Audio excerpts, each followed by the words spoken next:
Hi friends, আপনাদের সকলকে এই পুরুলিয়া রাঙ্গামাটি এক্সপ্রেস ইউটিউব চ্যানেলে স্বাগত জানাচ্ছি। চলুন আজ চলে যাই সেই চাঁদ সওদাগরের দেশে। যে মনসামঙ্গল কাব্যে আমরা চাঁদ সওদাগর সম্বন্ধে জানিছি, যে চাঁদ সওদাগর শিব ভক্ত ছিলেন, যে চাঁদ সওদাগর মনসাকে চ্যাংমুড়ি কানি বলে উপহাস করেছিলেন, যে চাঁদ সওদাগর সেই মনসাকে সবকিছু পাওয়ার পর বাঁ হাতে পিছন ঘুরিয়ে ফুল দিয়ে পূজা করেছিলেন, এবং যে মন্দিরে সনকা পূজা করতেন, যে মন্দিরে তারপরে নিচে ভালোভাবে পূজা করেছিলেন, সেই সমস্ত কিছু এই ভিডিওর মাধ্যমে দেখাবো।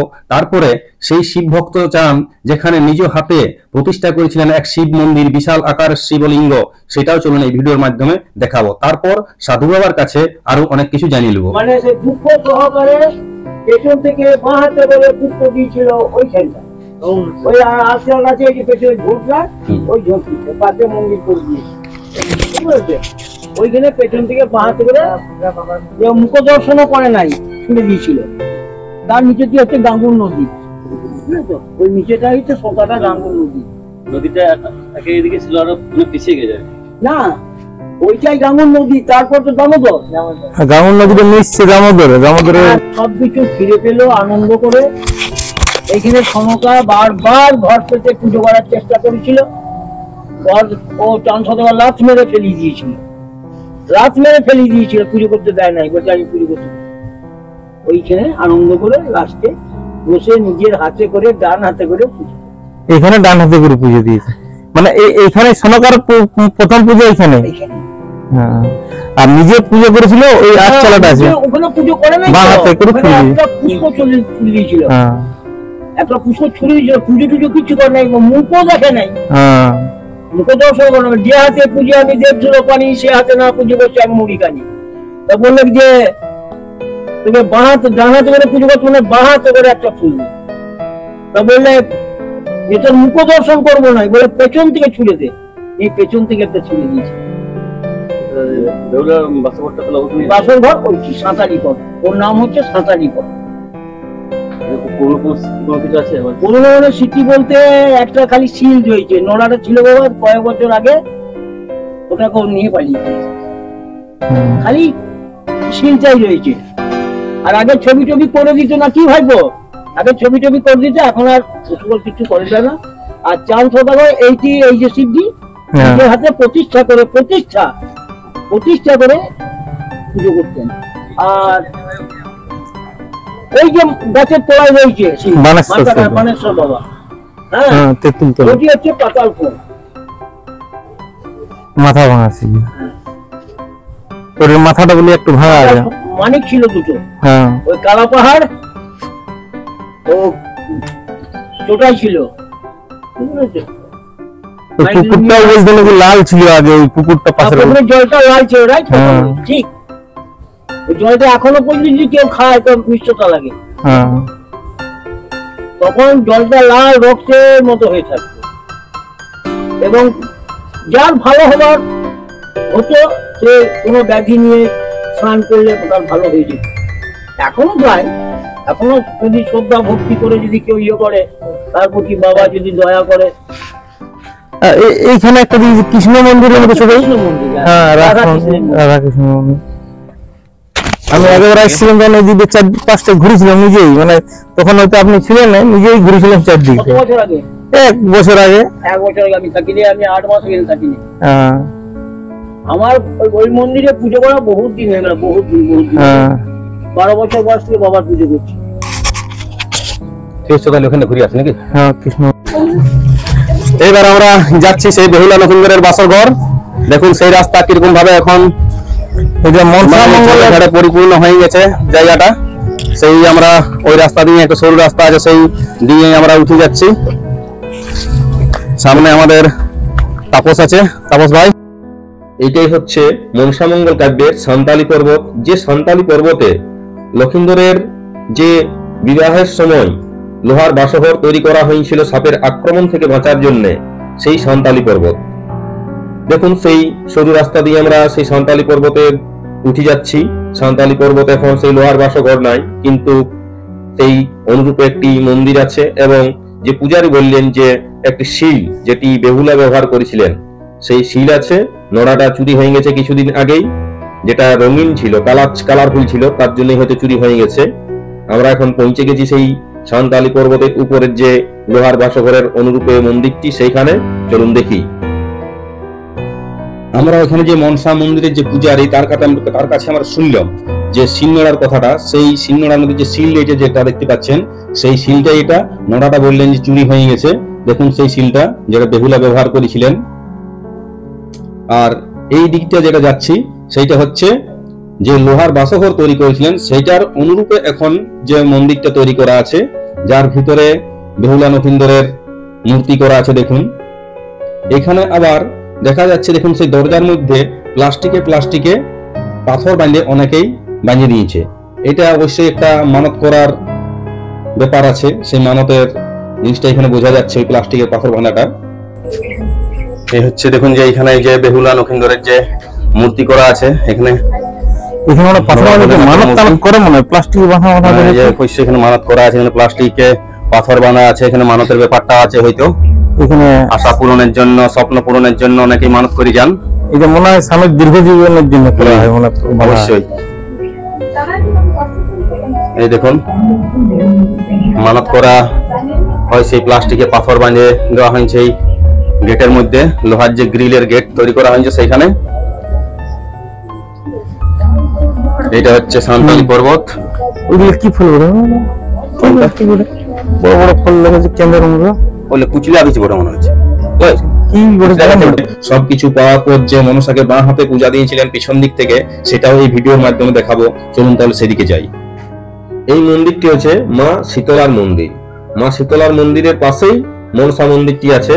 চলুন সেদিকে। আমরা এখন চলে এসেছি সেই মনসা মন্দিরে। মনসা মন্দিরে পূজারীর কাছ থেকে আমরা আশীর্বাদ নিচ্ছি। এই দেখুন সেই মনসা মন্দির। মনসা মন্দিরের ভিতরের অংশ কিছুটা আমি দেখানোর চেষ্টা করছি বাইরের থেকেই। যে দরজাটা সেটা অনেক মানে ছোট দরজা।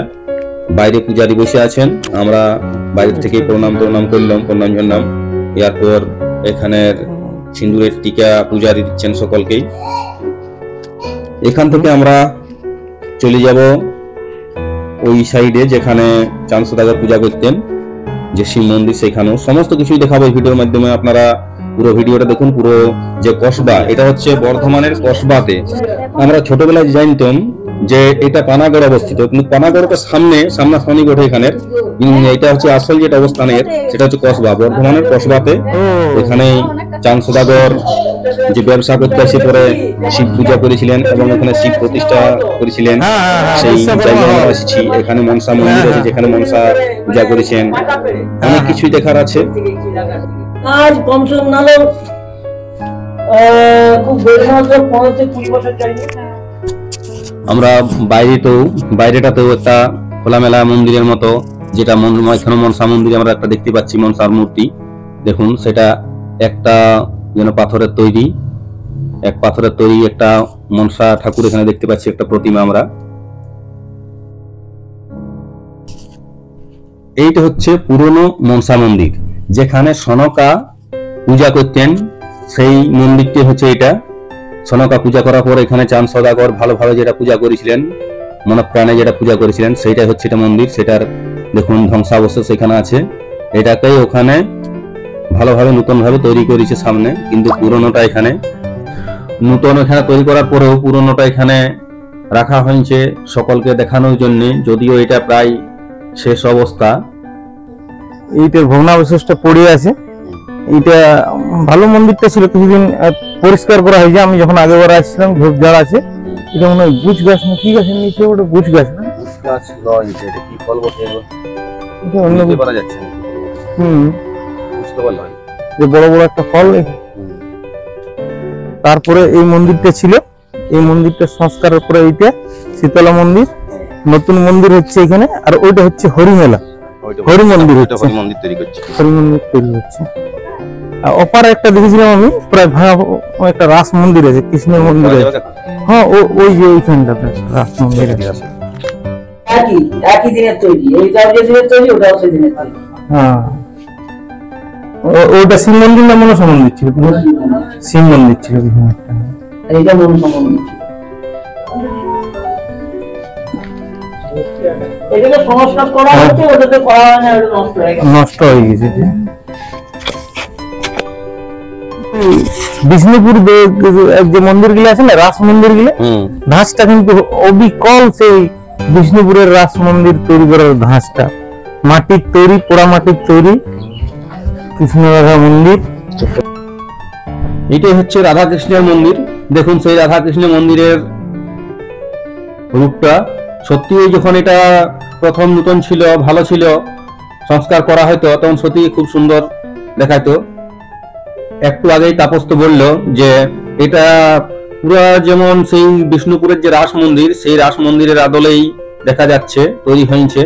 দেখুন সেই হাতের যে কারুকার্য, পোড়া মাটির যে মূর্তিগুলা কি সুন্দর ওইখানে দেওয়া আছে দেওয়ালের মধ্যে। সত্যি এই মন্দিরটা সংস্কার করা হলে আরো ভালো লাগতো দেখতে। এগুলা কি বলবো, এগুলা প্রায় ধ্বংসাবশেষের মতোই, যদিও এখানে ভিতরে কৃষ্ণ রাধা কৃষ্ণের মূর্তি আছে। আমাদের বেলা প্রায় ডুবে এসেছে, সময় আর বেশি নাই, তাই এরপর আমরা চলে যাব সেই শিব মন্দিরে, যেখানে পাতাল ফোর্ট, যেখানে প্রথম শিব পূজা করেছেন চাঁদ সওদাগর। সেখানে এই যে গাছতলটা দেখতে পাচ্ছেন, যে ঝোপটা দেখতে পাচ্ছেন, এর মধ্যেই আছে সেই শিব ঠাকুর, শিবের যে পাতাল ফোর্ট সেটা, যেখানে চাঁদ সওদাগর পূজা করতেন। আর এটারই হচ্ছে মাথাটা যেটা ভাঙা বললেন, প্রথমে ওরা পূজারীর কাছে শুনেছি যেটা মাথাটা ভাঙা। তার কারণ হচ্ছে সেই মাথাতে দুটা মণি ছিল, যেটা ডাকাত কালী পাহাড় কি বললেন, কালী পাহাড়ের ডাকাতে সেটা ভেঙে পড়ে নিয়ে গেছেন। তখন থেকেই নাকি সেই শিব ঠাকুরের থেকে রক্ত ঝরতো, লাল থাকতো সবসময় সেই মাথাটা। এবং এই যে পাশে পুকুরটা দেখতে পাচ্ছেন, সেই পুকুরটার জলটা পুরো লাল হয়ে থাকতো তার কারণে। এখানেই যেটা সাধু বাবাই বললেন, দেখুন সেই শিব ঠাকুর পাতাল ফোর্ট যে শিব ঠাকুর, সেটার পাশাপাশি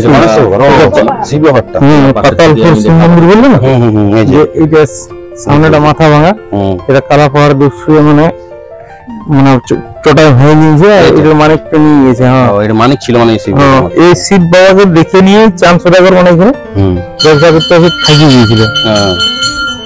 তারপরে ওইটা নিজের হাতে আর কি প্রতিষ্ঠা করেছে ওই মন্দিরটা। আর এই যে পুকুরটা আছে, পুকুরটা হচ্ছে সেই সময় লাল জল হয়ে গিয়েছিল, এটা মাথা যে ভাঙার জন্য ফলে রক্তের মতন রং ধারণ করেছিল।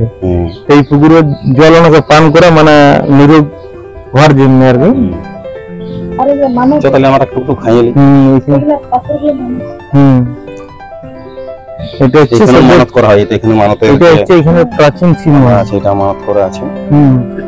এখানে গোটা গাছটাতেই বাঁধা আছে বিভিন্ন জায়গায় বিভিন্ন রকম। চলুন এখান থেকে চলে যাই সেই মামনসার মন্দিরে, যেখানে সবকিছু পাওয়ার পর চাঁদ সওদাগর বাঁ হাতে পূজা করেছিলেন। পূজা নয়, সেটা বাঁ হাতে পিছন দিক থেকে ফুল ছুঁড়েছিলেন, সেটাই। এই দেখুন সেই মামনসার মন্দির চলে এসেছি আমরা এখন। দেখতে পাচ্ছেন তালা লাগা আছে, দরজা বন্ধ করা আছে, তবু আমরা উঠে করে সামনের থেকে নেওয়ার চেষ্টা করছি।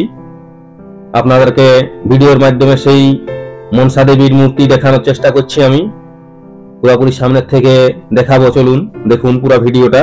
দেখতে পাচ্ছেন এই যে মা মনসার মূর্তি, দেখুন কত সুন্দর দেখাচ্ছে। এখানেই চাঁদ সওদাগর প্রথম বাঁ হাতে পিছন দিক থেকে পূজা করেছিলেন। এই দেখুন, সত্যি এই খুব সুন্দর মূর্তি। এই জায়গাটা দেখার মতো জায়গা। আগে আমরা ছোটবেলায় জানতাম পানাগড়ে, যদিও পানাগড়টা সামনাসামনি, কিন্তু আসল এটা হচ্ছে কসবাতে, বর্ধমানের কসবাতে। খুব সুন্দর দেখার মতো জায়গা, যেটা পৌরাণিক একটা মনসামঙ্গল কাব্যের অংশ, যেখানে আমরা দেখতে পাচ্ছি যেখানে সেই শিব ঠাকুর, আবার এখানে যেটা নিজে চাঁদ সওদাগর নিজের হাতে প্রতিষ্ঠা করেছিলেন, ওইখানে প্রথম পূজা করার পর এটা আর এই প্রতিষ্ঠিত শিব মন্দির। দেখুন শিবলিঙ্গ কত বড়, অনেক বড় শিবলিঙ্গ এখানে দেখতে পাবেন। এটা হচ্ছে চাঁদ সওদাগরের প্রতিষ্ঠা করা শিব মন্দির। আর যেটা ওই গাছতলটা দেখলেন, সেটা হচ্ছে পাতাল ফোর্ট, যেটা প্রথম উনি মানে পূজা করে ব্যবসা করতে আসে পরে শিব ঠাকুর মানে দেখে পরে পূজা করে এখানেই তিনি বসবাস করতে শুরু করেছিলেন। যার কারণে ওখানে যে সান্তালি পর্বতে লোহার বাসঘর, এখানে অবশ্যই বসবাস করেছিলেন বলেই সেখানে সেই লোহার বাসঘরটা তৈরি করেছিলেন। এখানেই লক্ষ্মী বিবাহ দিয়েছিলেন এই জায়গা থেকেই।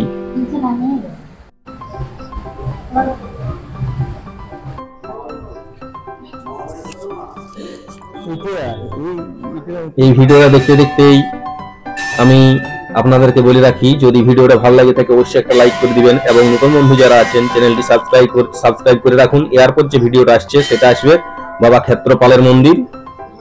আর বিশেষ কিছু বলছি নাই, ভিডিওটা এখানে আমি শেষ করছি। ধন্যবাদ।